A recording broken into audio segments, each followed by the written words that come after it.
क्या होगा जब आपके घर के सामने कोई एक काला पॉलीथीन में कटा हुआ लाश छोड़कर कोई चला जाए और उसमें एक चिट्ठी हो, इसमें लिखा हो, बताओ मैं कौन हूं, दिल्ली।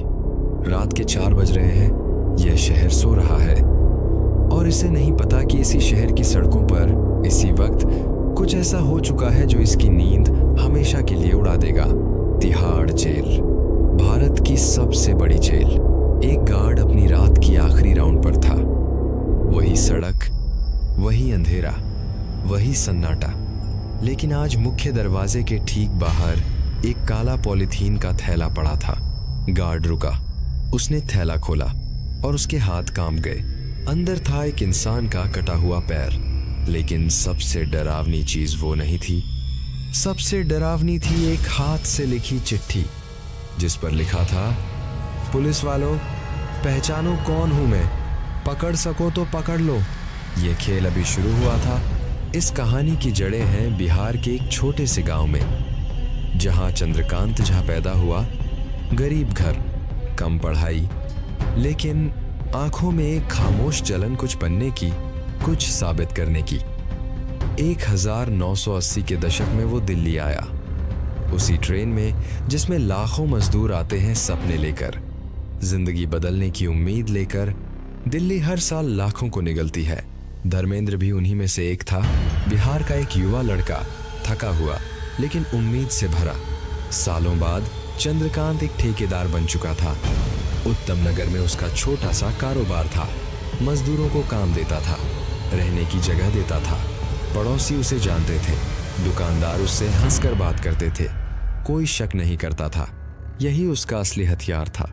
उसने धर्मेंद्र को भी यही दिया, भरोसा, काम, एक छत। पहले करीब लाओ, फिर उसे कहीं जाने का मौका मत दो। धर्मेंद्र 20 साल का था। उसे नहीं पता था कि जिस शहर में वो आया है वहां उसका इंतजार एक शिकारी कर रहा है।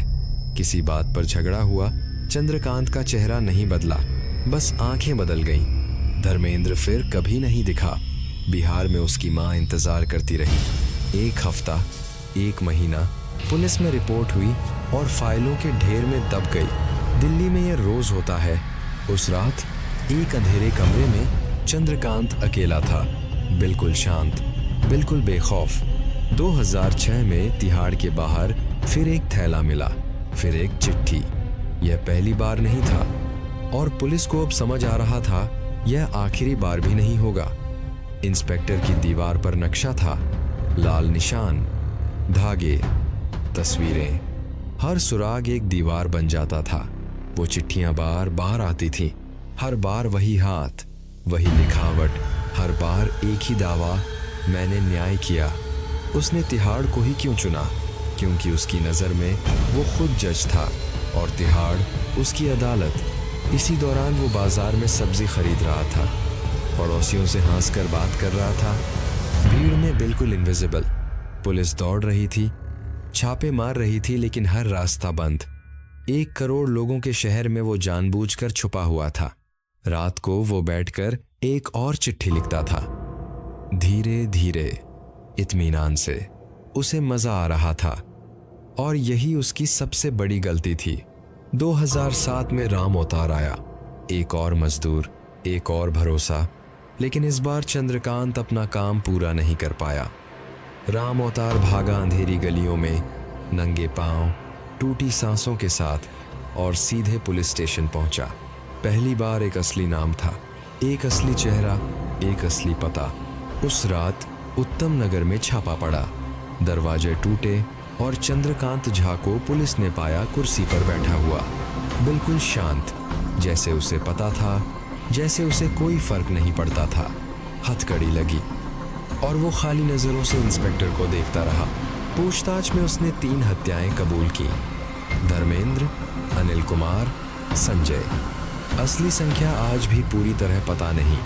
जब उससे पूछा गया क्यों, तो जवाब था, उन्होंने धोखा किया था, उन्हें सजा मिलनी चाहिए थी। न आंसू, न डर, न शर्म, बस एक ठंडी खाली नजर।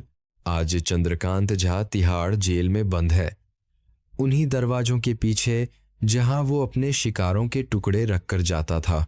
दरवाजे बंद हो गए, लेकिन एक सवाल खुला रहा, चंद्रकांत जहाँ कोई अंधेरी गुफा का राक्षस नहीं था। वो बाजार में सब्जी खरीदता था, पड़ोसियों से हंसता था, चाय पीता था। वो हमारे बीच रहता था, हमारे जैसा दिखता था, और हम देखते रह जाते हैं। तिहाड़ के बाहर मिली आखिरी चिट्ठी में लिखा था, मैं फिर आऊंगा।